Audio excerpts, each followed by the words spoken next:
How's that go? You know, that this group is one that probably early on in their career was maybe a little bit written off, you know? And for them to come out and execute and do what we did, like we practiced our butt off this week. We've been talking about defense. We've been talking about moving the ball. My goodness, like they executed every part of the game plan that we had. Inbounds under defense was phenomenal. They must have, had 1 or 2 5-second calls. We felt like we were in good spots on that.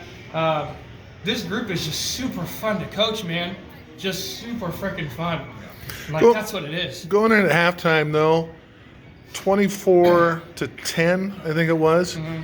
Did you feel like, it felt like you should have been a lot more. It felt like you were ahead a lot more. Was that something you wanted to focus on a little bit more offensively, get out to a fast start in that third quarter? The first thing we talked about was ways that we could score. We talked about some sets we could run, concepts that we could do against what they were doing to counter Julia. And then the next thing was just defensive. Like we talked about defense for probably half that. And still, we'd only given up 10 and one was a bank 3 with a second to go in the end of the first quarter. So we still focused on defense even at that point. I mean, that's what we talk about is if you can play defense, we will find ways to score, and we've got to be able to do it. And the execution tonight was absolutely phenomenal just by all 5 of those girls that were in there for the majority of the time. Like, that was absolutely awesome.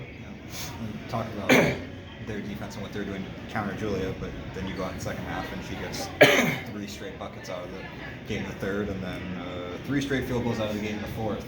I mean, how much of it was just finding ways to get her the ball, and then when she had it, what was she doing? Julia's fairly good at what she does, and our group is fairly good at understanding that Julia's pretty good at what she does.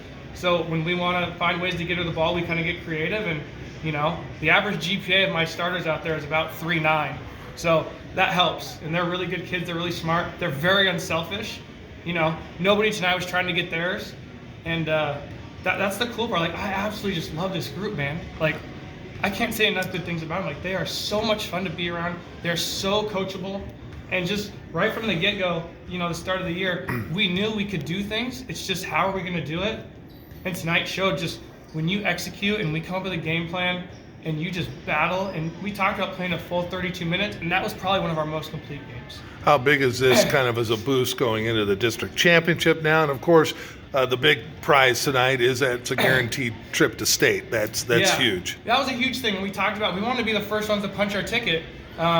Somebody in District 1 had a game. I think it was Seaholm and Burlington played at 5:30.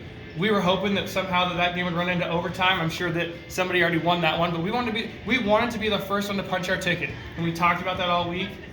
We talked about finding a way to win whatever that was and to get to Yakima. We obviously got a district game we're looking forward to. We've got a regional game, but we're just super pumped.